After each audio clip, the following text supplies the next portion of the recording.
Hello, NextGen Nation. Welcome to our first breakout session of the day.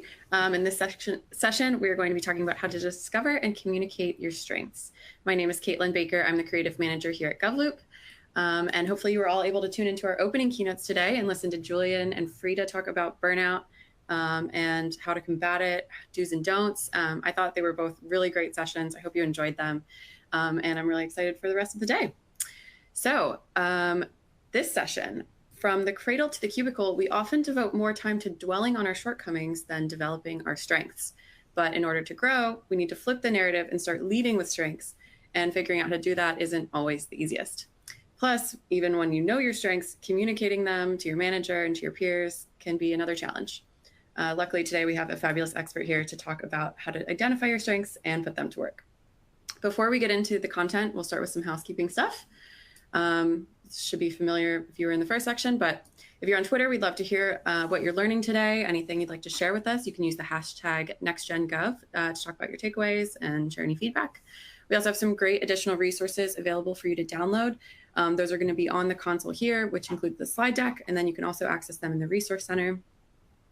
We hope you don't have any technical difficulties, but if you do, there's a Q&A box. If you put a question in there, my colleague Jessica here on the back end can help you out and get those questions answered. You can also ask any questions that you have for our expert today in there. That's an anonymous way to ask any questions, and we can kind of get to them throughout the session or at the end. And then we have the open chat available, so please don't be shy. We'd love for this to be interactive. We want to hear from you, from your questions, interact with other people attending today. So that should be on the top left of your screen. And if you accidentally close out any of the boxes that are on your screen, there's that navigation bar at the bottom where you can reopen them up. I know we've had some questions about polls and stuff. Those should be showing up in the slides panel on your screen. And then if you do miss anything today, we'll email you a link that has the recordings from the entire event tomorrow. So you'll see that in your inbox. And then the other thing to note is we are giving out CPEs for participating in today's session. You can get 1 credit for this session today. You have to do these 3 things: attend and stay for the entire duration of the training, take all 3 of the polls that we offer, and then fill out the CPE evaluation to obtain your credit. That evaluation form is in the resource module on this console, or it's in the resource center in the main environment. All of those CPEs will be emailed directly to you once we confirm that you've met all of the requirements. So with that out of the way, let me introduce you to our expert. Joining us today is Falland Hamilton. She is a federal government manager. She has lots of insights and experiences to share with all of you. So without further ado, Falland, the floor is yours. Good morning, everyone. Good morning. It's so great to be here today. I wanted to get the legalities out of the way and state that I'm representing myself, not my agency, the federal government, or the Department of Defense. So now that that's said, we can move forward. I really appreciated hearing the keynote speakers today, Julian, Reeves, and Frida. And I appreciated that in Julian's, he mentioned several times the topic of resetting, because this really dovetails nicely with what we'll be covering in this session. In this session, you'll find that discovering and communicating your strengths sometimes involves a reset, either of your career, your perceptions of your strengths, or your perceptions in your office. So I'm really glad that he started us off there. And I'm also appreciative of Frida because she started off with a personal story similar to what I'll be doing this morning.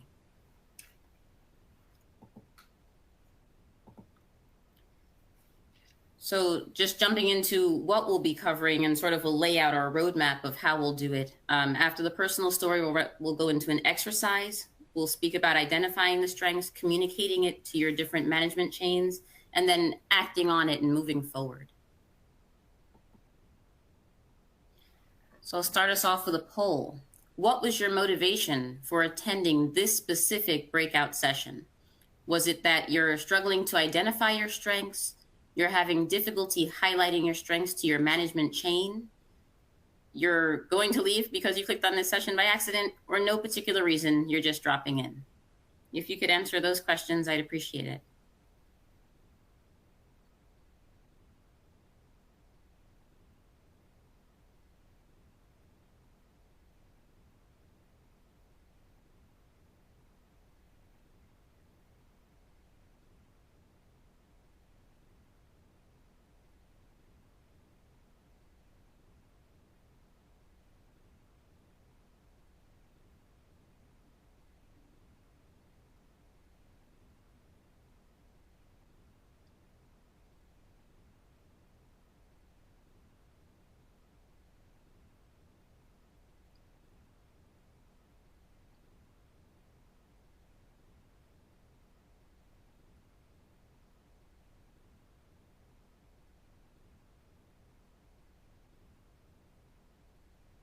And thank you to those who are posting in the chat to go a bit deeper than the poll allows to explain their goal for this session. I appreciate that.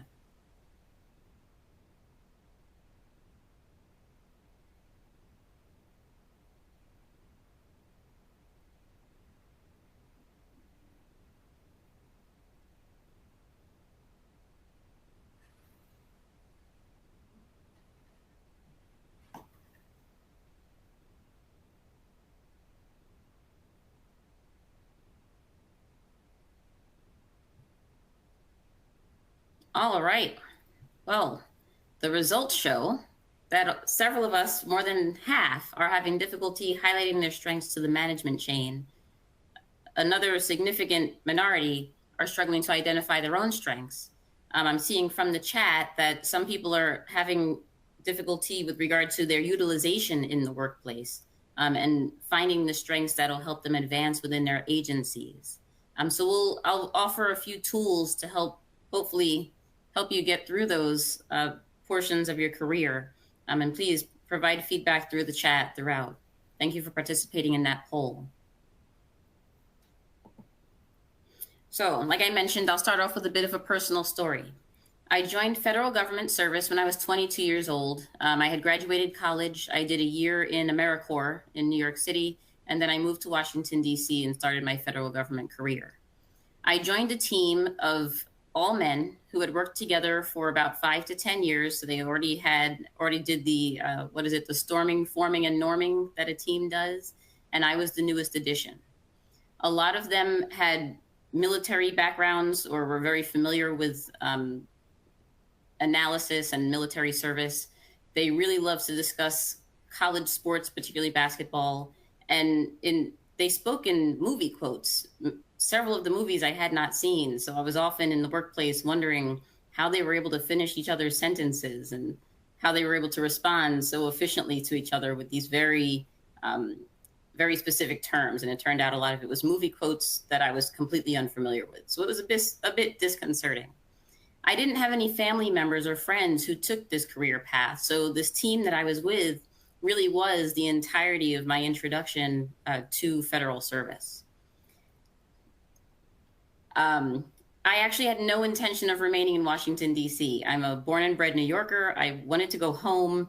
I wanted to return to the familiarity of New York, back to my friends, back to my family. My entire support system and network were back in New York. And again, at 22 years old, I just wanted to be somewhere where I was comfortable.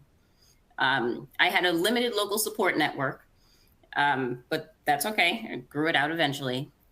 And I was doing work that I had never envisioned or imagined. I had no idea what I was doing, what the goal was. I was just working as hard as I could and trying to understand as much as I could.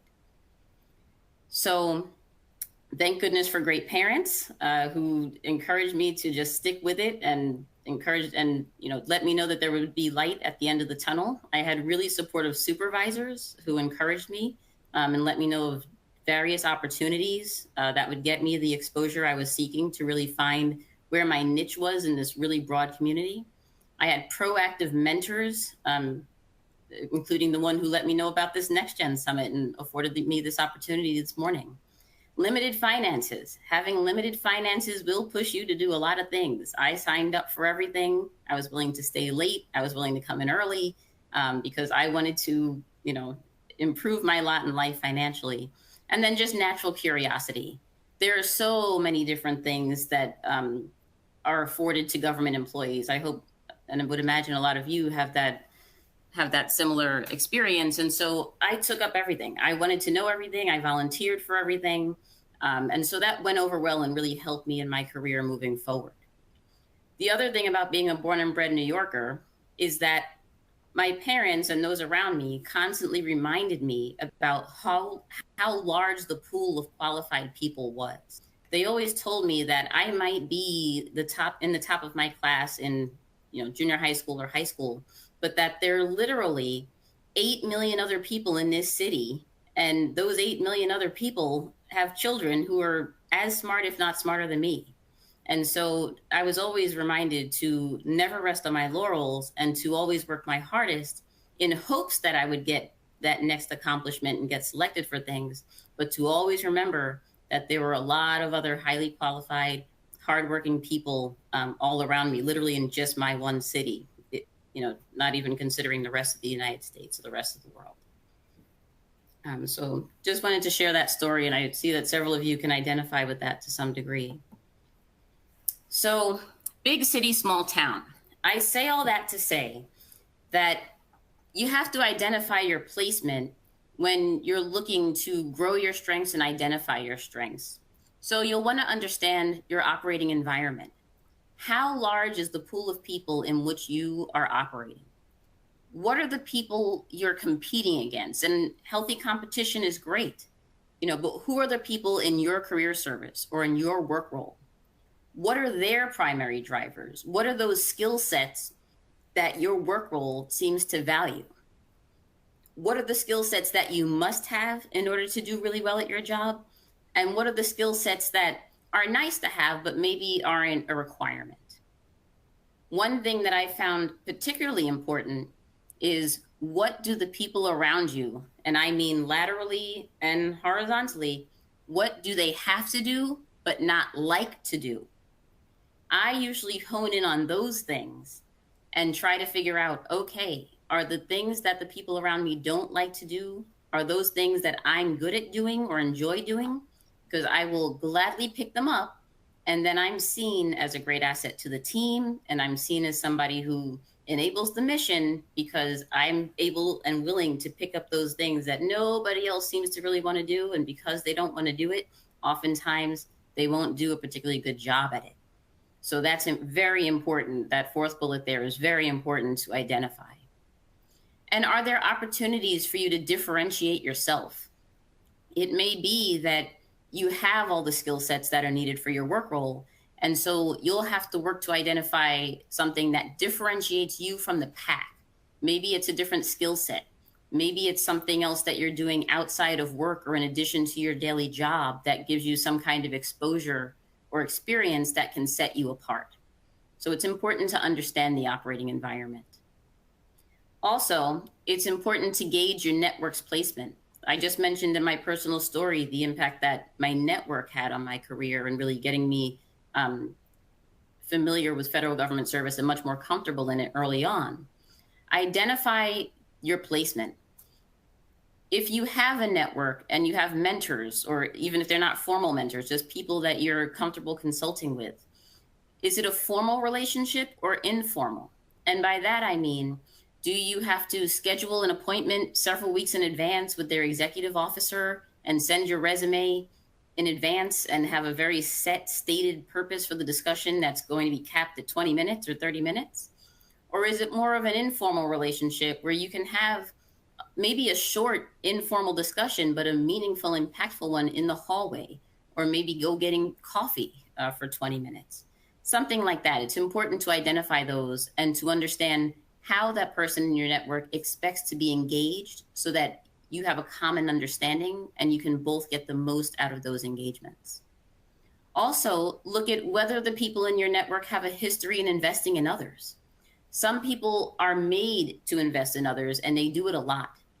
While those people have a lot of value to add because they've seen many different situations, sometimes their capacity to do so gets a bit limited because they take on so many mentees. So you might want to look for a mix of people who are seemingly everyone's mentor and those that maybe aren't tapped as often but have a lot to share that would impact your career.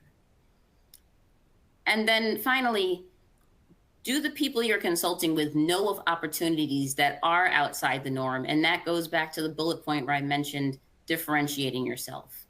There are so many opportunities professionally in government that it's important to identify things that are a little bit unusual, but that play to your strengths. And this is the first time out of this presentation that I'll mention, it's really important to focus on strengths and not just work roles.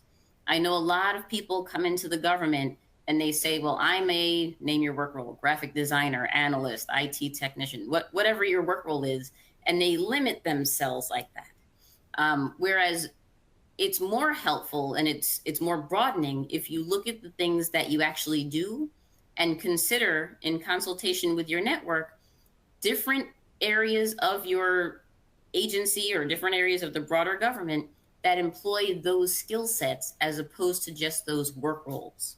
So that's the first time you'll hear me say that, but just wanted to put it out there because that is extremely important. So just like Frida, I also have an exercise that includes a paper and pencil or a pen. So I hope you saved your paper and pen from her presentation. So please take a sheet of paper and place it vertically.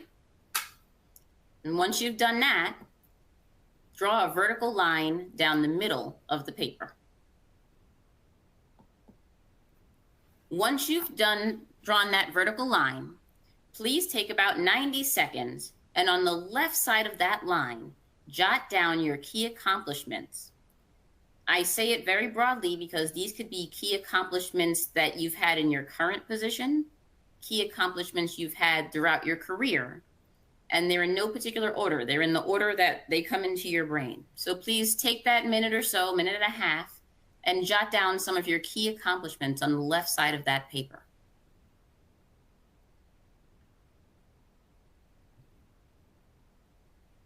And of course, you're receiving these slides, so you could always do this exercise a bit more holistically after this session. All right, that's been about a minute-ish on my clock. Now that you've written down your accomplishments, on the right side of that vertical line, jot down the associated impact of those accomplishments, again in 90 seconds. This is more an exercise to see what things come off the top of your head.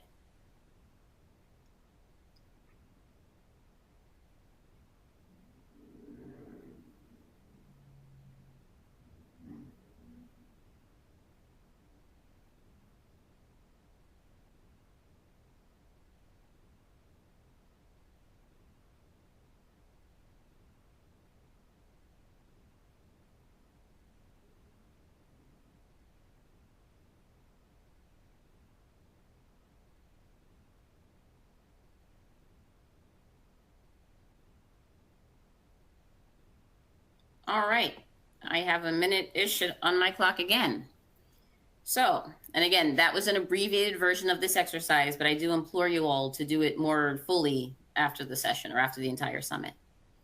So now that you've done that, or you see how this exercise goes, what were some of the strengths you used to bring about those greatest accomplishments that you had?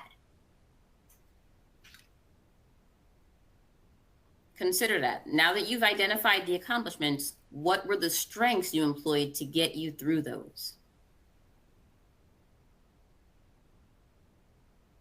And then also consider, did those accomplishments bring personal impact, mission impact, or both personal and mission impact? Was it something that you got a lot of fulfillment and it impacted your life?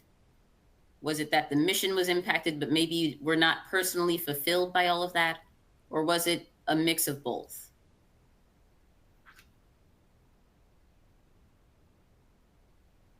It's okay. You don't have to think fast. You could do the exercise after the fact. That's fine. I just wanted to offer you all a resource on how to think through this.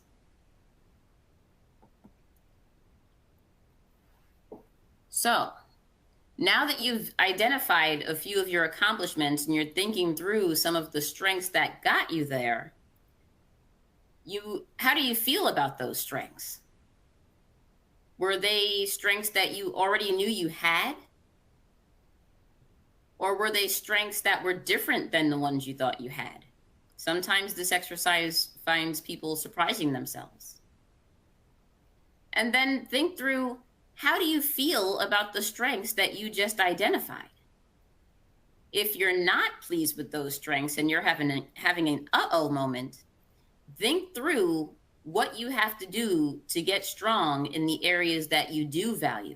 So think about the strengths you thought you had, the ones you just realized, and then think through, how do I get strong in some of the areas where I thought I was strong, but maybe I'm seeing I'm not.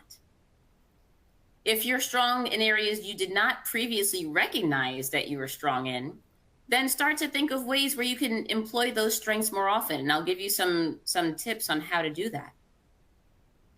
And then if you're comfortable with the strengths you've identified, they're the strengths you thought you had, you now just have a few more accomplishments that maybe you realized got you to, strengths you've employed to get you to that accomplishment, and you're not surprised by anything, then that's wonderful. Give yourself a round of applause.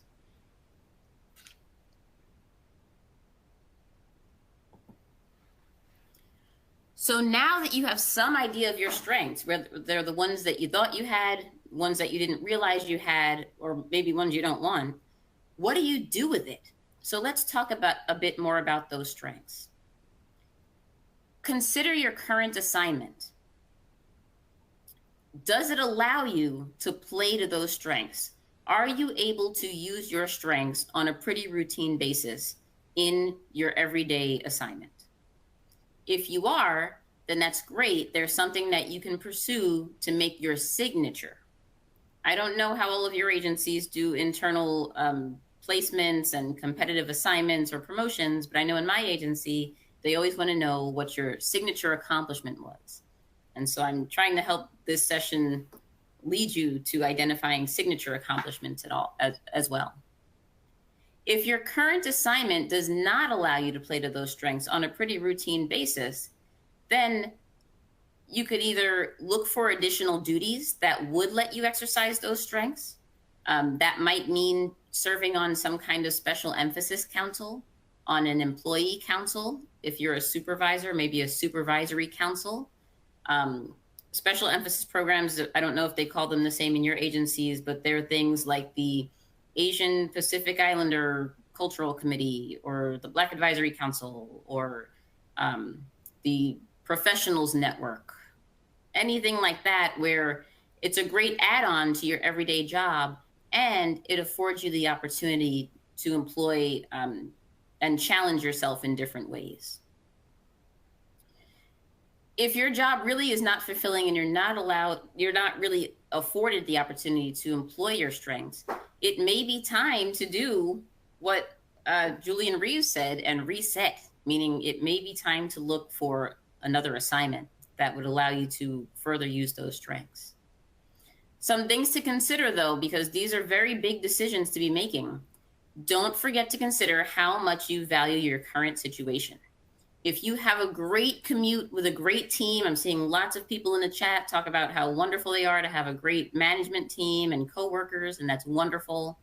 And you like where you are positionally with regard to your power and influence, maybe even your commute, then you might say, well, I'm okay not being able to use my strengths every day in the workplace because I value these other things so much. Maybe I'll want to find a way to employ those strengths outside of work so that I still can be personally fulfilled and professionally fulfilled. If you're in the other situation where you don't value your current team or your commute or your positional power, or any mix of those three, then that's another opportunity to maybe look at other positions, either inside your current agency or outside. I also wanted to emphasize that it's really important to look at part-time opportunities and volunteer opportunities, either to fulfill those personal aspects that let you employ your strengths, or to break into a new role. If there's something where you want to get stronger and you're trying to break into a new role, but your current job just doesn't afford you the time to do that, then that might be something you want to do. Volunteer with an organization, take some classes, work part-time somewhere, just putting in a few hours.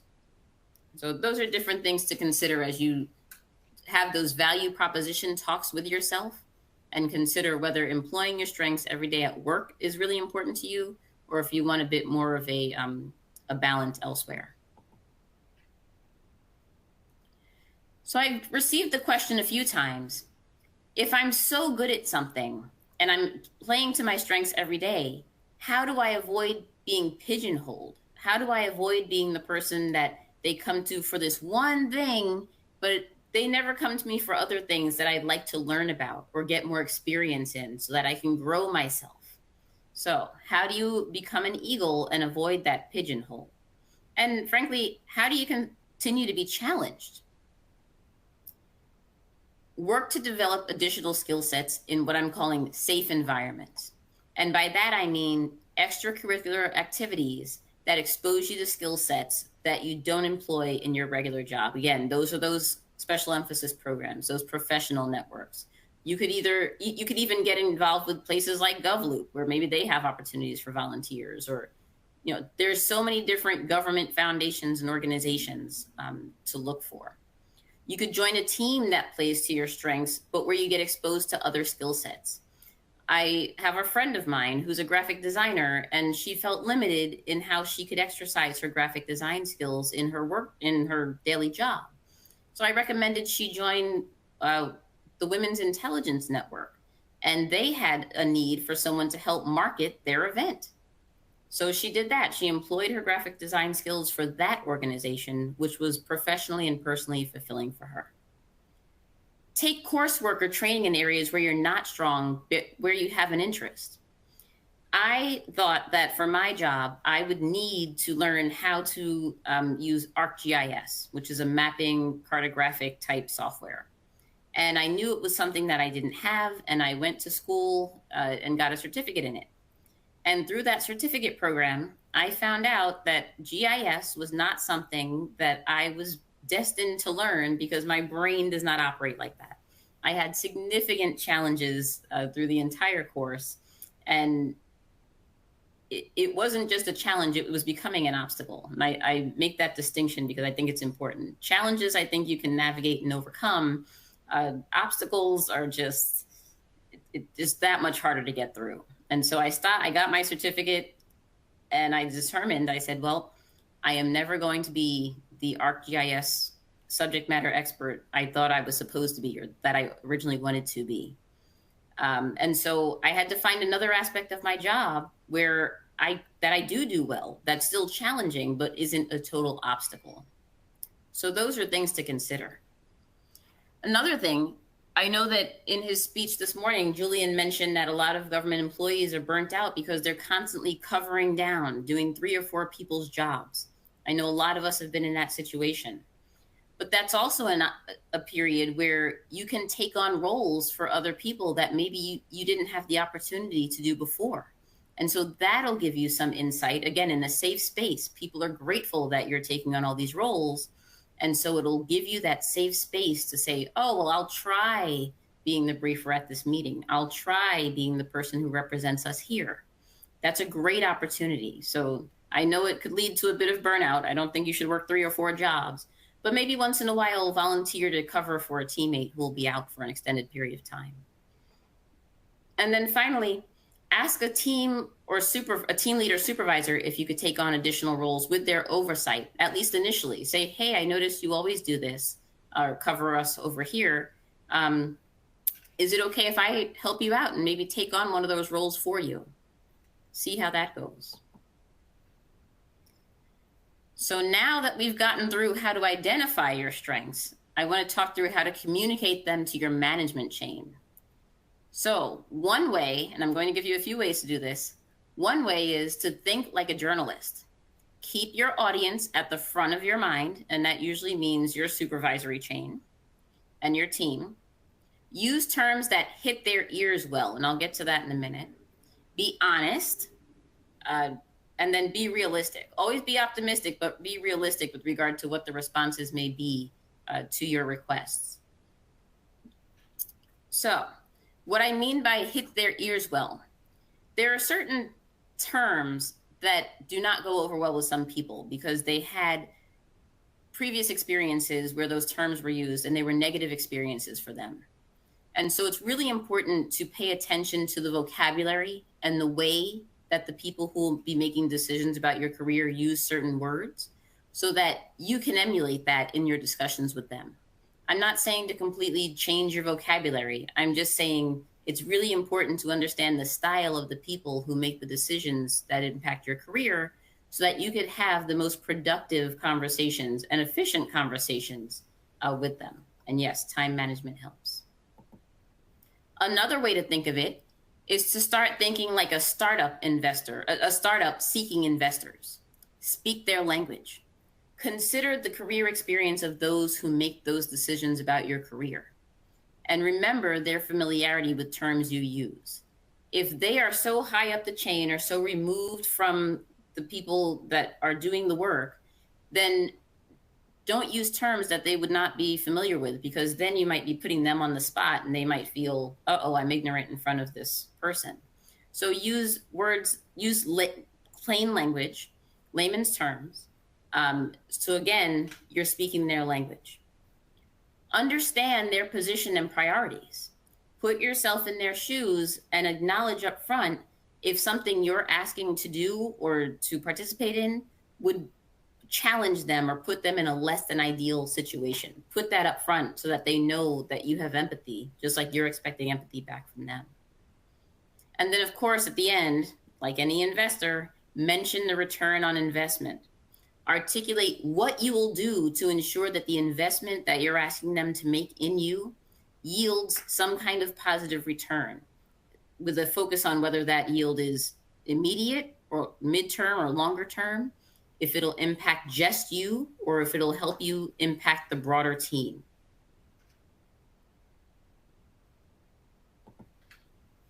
So I have a few scenarios for you all with regard to supervisory chains that you might be operating within at this point. So the first scenario I equate to sort of like pie, and I call this person Sure You Can Sam. This person is like pie in that they're very sweet, you like being around them, they make you feel good, and so you just want to have more of it. But we all know that a lot of pie is not really good for you. So some characteristics of this type of supervisor is that they're supportive, they offer lots of latitude, and they're always open to hearing your new ideas for what you could do and how you could do things better and improve yourself and the team. What you have to watch out for here is that operating under supervisors like this requires a lot of executive function. They will give you a lot of leeway to do things, but you have to use that leeway appropriately.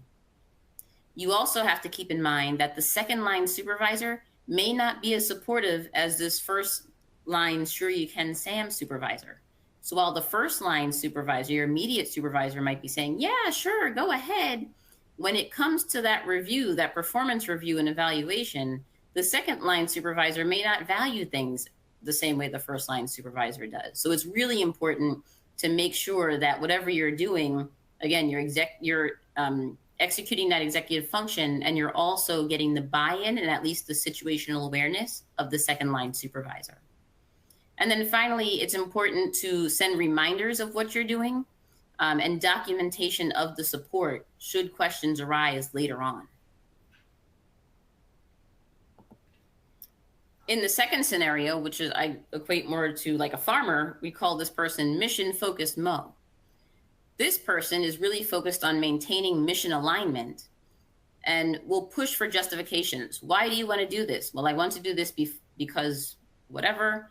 And they'll be looking for a balance between current mission goals and what your professional goals are, particularly if they do not align with the standard trajectory of folks within your work role.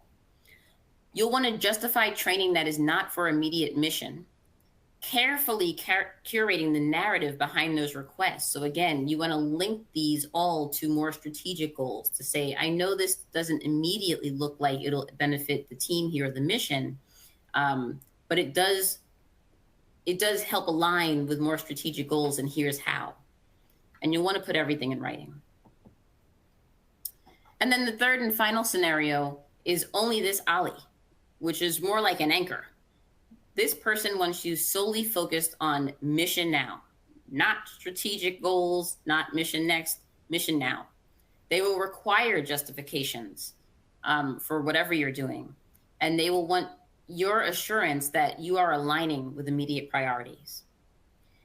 For this one, you might need to identify others who have pursued similar career trajectories. So you can say, I know this is a bit unusual, but this person over here did the same thing, and it really helped them impact the agency or the organization in this positive way.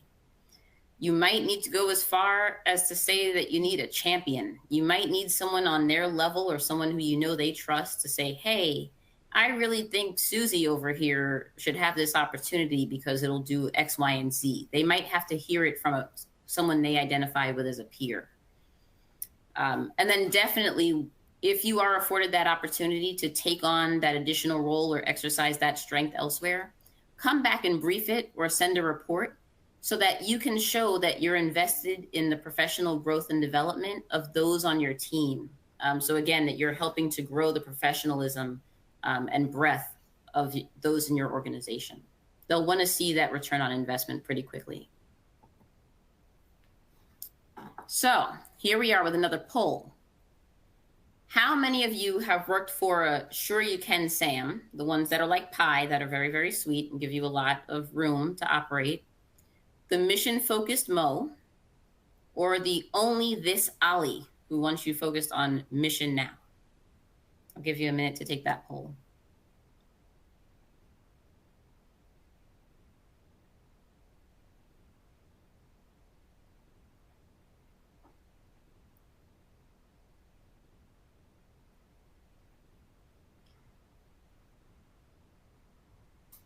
And again, thank you for those who are giving examples of what a Sure You Can SAM, a mission-focused Mo, and a Only This Ollie have meant in their careers, or in the chat.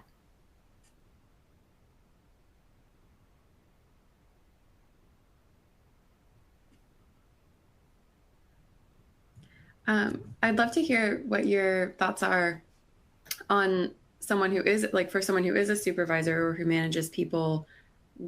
What would you say the best approach would be? Like, how would you approach kind of leading your team in their strengths? Sure, I appreciate that question. So I've been a supervisor and a manager at my agency for about 8 years now, and I think I've actually been in all three of those roles, because so many of them just depend on the situation. In some cases, you have a high-performing team that's very mature, and you know that if you say sure to everything, they will, on their own, identify which things are most valuable to the agency in their career, and they'll come back and say, hey, I know you've been really supportive and you've allowed me to do X, Y, and Z, but I actually can't handle it all and still make mission work. So I'm going to cut back on numbers 1 and 2. And they do that on your own. You don't have to micromanage them at all.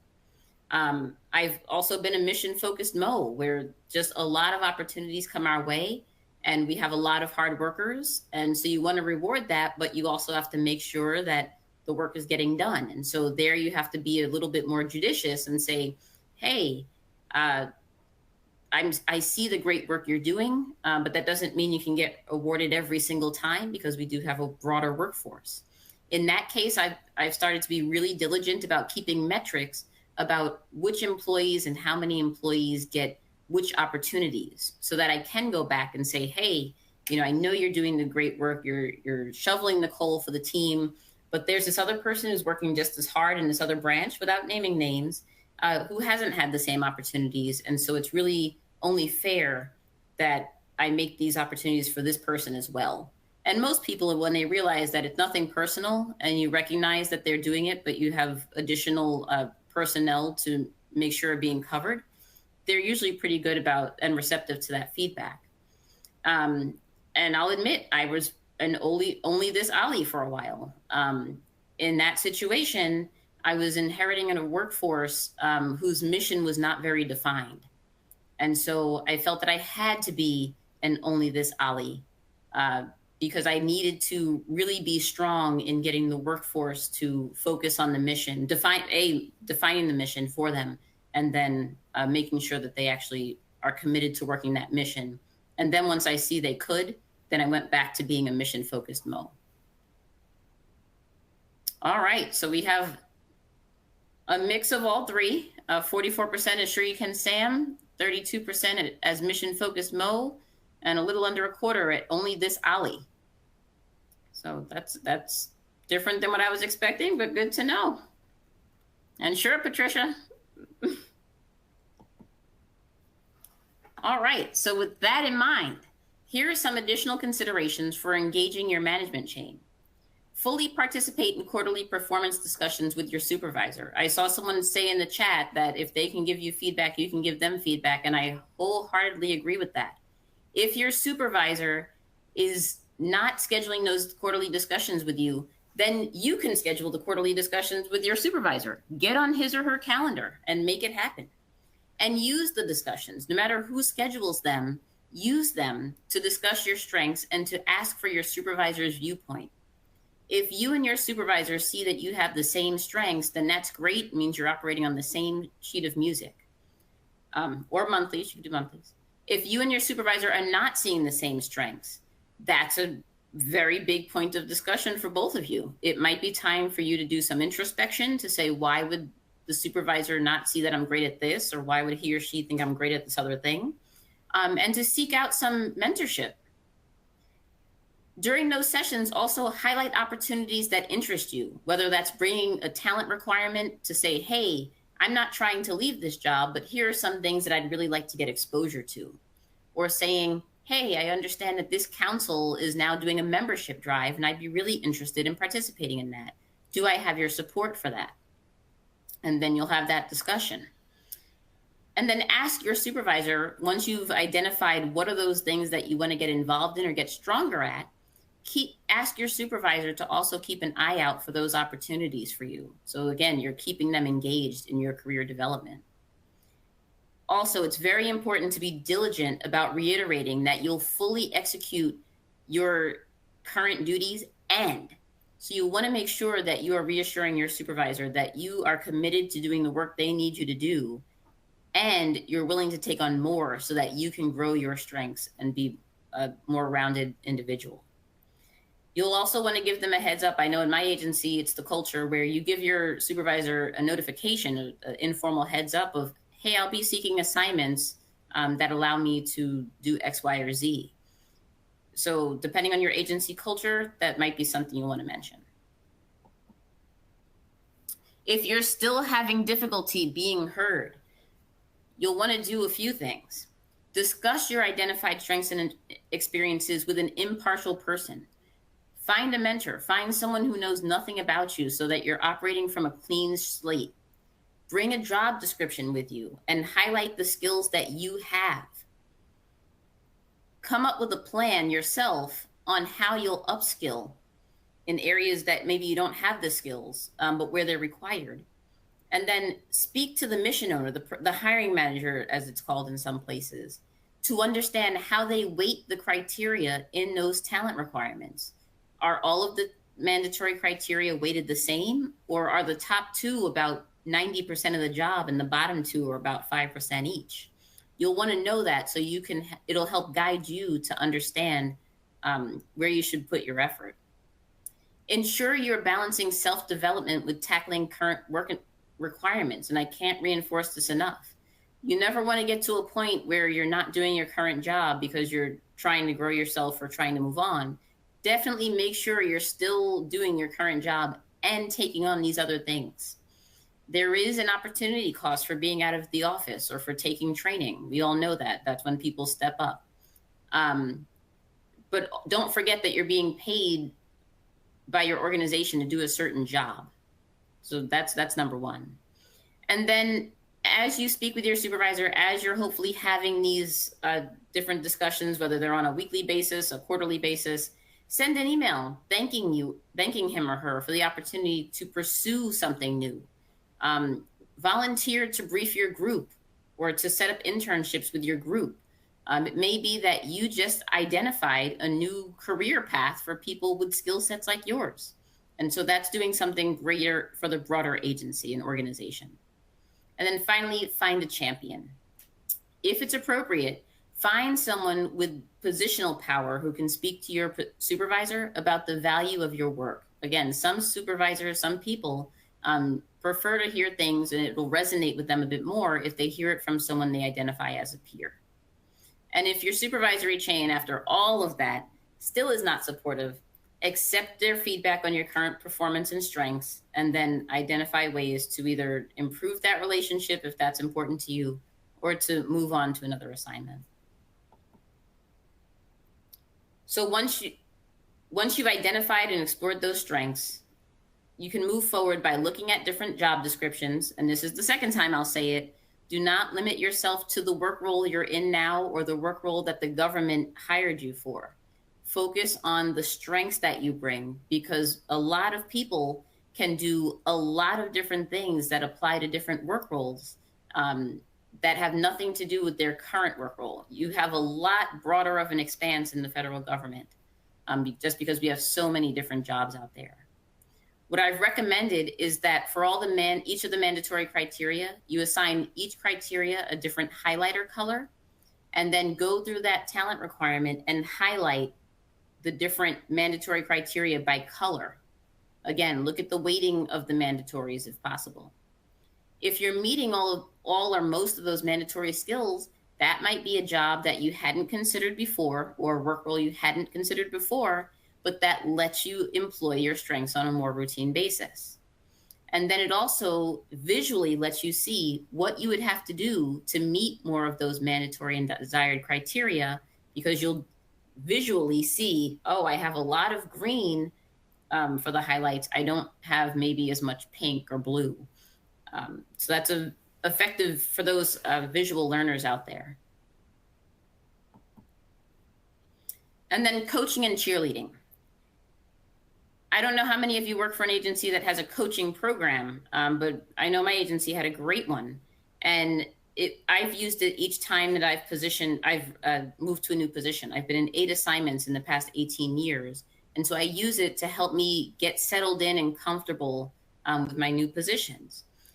I found it most helpful to come with a discrete and specific issue, to be very introspective on what I could do, and then to accept the feedback, even though the coach wasn't necessarily somebody from my agency or somebody who knew my agency's culture. I've gotten some of the best advice from people who knew nothing about my agency, but have employed certain tools where they were. Surround yourself with cheerleaders, people who see you positively, who know your strengths and are willing to remind you of them, and people who are willing and able to give you frank and actionable feedback in a way that resonates with you. Also, make sure you have a few people out there who may not speak with you all the time, but they have you on speed dial and will make you know of different opportunities that will help you either gain the visibility you're looking for or grow strengths that you're looking for. And then third, listen to those naysayers. Listen to their feedback, but also bucket it into different categories. Some of the feedback will be not true at all, and it's just how they perceive you. Some will be true at some times, maybe in particular scenarios, but it's not generally true. And some of the feedback they have might actually be true, and you'll have to own it. So focus on the true and use it as an identified personal growth area to say, yeah, it's true. I do that sometimes, or I did do that in that instance. Here's how I could have made it better. And if appropriate, thank you for the feedback. Maybe not the delivery of the feedback, but for the feedback. So always remember to put your cape on. You need that self-confidence, but also know your kryptonite. Don't have the blinders on. And as we heard in the keynote speaker sessions, have that self-awareness, and you have to own it to say, yeah, I did that. I could be better at that. How many of you have participated in professional coaching, or meet with a mentor regularly, or have had substantive feedback sessions with a supervisor, or have a champion who's advocating for you at key moments? Have any of you had all of that? If so, please fill out this poll. Falland, I have a quick question. I know you mentioned having a coaching program at your agency. That's such an awesome opportunity. Yeah. Do you have any tips for finding a mentor or a coach if you maybe don't have that at your agency, if you're working on a small team or something? Yes. Thank you for that question. So there is a federal government coaching program. I know they were just seeking people to apply to that. So that's one way. If your agency has not contracted that service out, there is a federal government coaching program. And as part of that program, the attendees who are in training must actually fulfill, I think it's about 40 hours of coaching before they actually get their coaching certificate. And so that's one way where I'm sure they would be eager to help coach you through different situations because they need those hours. With regard to finding a mentor, there's a few different ways.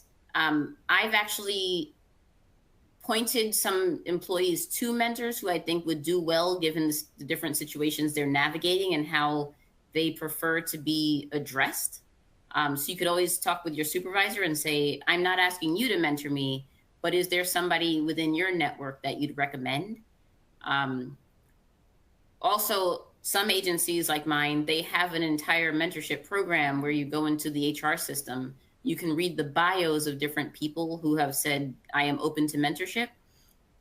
You pick one that sounds like somebody you'd like to learn more about, or you want to emulate their career, and you literally send them a mentorship request, almost like a friend request on Facebook. And so they get back to you. So there's a few different avenues for identifying mentors. Thank you. All right. So a lot of people have had substantive feedback sessions with supervisors. Over a quarter meet with a mentor regularly, and a little bit less than a fifth have participated in coaching or are aware that they have a champion. Sometimes you have a champion that you're not even aware of. All right. Well, in closing, I just wanted to share these few takeaways. Always make sure that you're excelling in your current role no matter what. Understand your values as you evaluate your strengths. This goes back to those first few slides where I said, if you value your commute and your team, maybe you don't want to pursue a new opportunity within your organization, but you may want to look at volunteer opportunities or something you could do after work or in your community. You'll want to communicate with your supervisor in their language. And if you seek a new assignment, focus not on the titles, but on the strengths that you'll have to employ in your daily work. And then be open to taking on new opportunities outside of your comfort zone to get exposure to new things. And that goes back to what I had mentioned about joining a special emphasis program, a professional network, covering down on duties when someone's on extended leave to get exposure to new things. All right. And with that, I think we have about 8 minutes left in the session. If there are any questions I can take. Awesome. Thank you, Falland. I really appreciated your advice about looking outside of your job role to, use your strengths. I think that's something we forget about, like finding volunteer opportunities, taking classes. I work as a graphic designer, but even just like taking art classes outside of my role has been like really fulfilling for me in developing those strengths and stuff. So it's something I've really enjoyed. And it's something that's really easy to forget about when you're just like in the grind of looking at your computer and working every day. We did have one question, and if anyone else does have questions, feel free to throw them in the Q&A or in the chat. Someone asked how you would go about establishing a coaching program at your organization. If you have any tips on that. That's a good one. I would go about it a few ways. One, if you have an Office of Contracting Services, I would write up a proposal to say, hey, I think coaching would be very valuable here. Go through the pros and cons, and then work with them through the Office of Contracting Services to see if they can help craft a request for proposal for coaching companies to bid, if that's something that your agency is willing to invest in monetarily. You could also get with the federal coaching program to see if maybe they, I know, well, from my understanding, they are across the entire federal government and they have certain seats available to personnel from different agencies, and because they're really trying to be a cross federal government organization. So you could emulate that model, or at least contact that POC if you're not in the federal government, to see if that's something that you could bring to your local or state government. Great, thank you. I think that was the only question that I see in here. Just a lot of really great feedback, and thank yous for the presentation. So I think we can end a couple minutes early. We do have a few more kind of closing notes here, but thank you again, Falland, so much for this presentation today. I took a lot of great notes. This has been really helpful and we appreciate it. So we also want to thank our NextGen 2023 Alliance partners. These partners are part of the reason we're able to do this today. So thank you to all of these wonderful companies. And then after this, we have another lunch. We have a short break. We have a 15-minute break.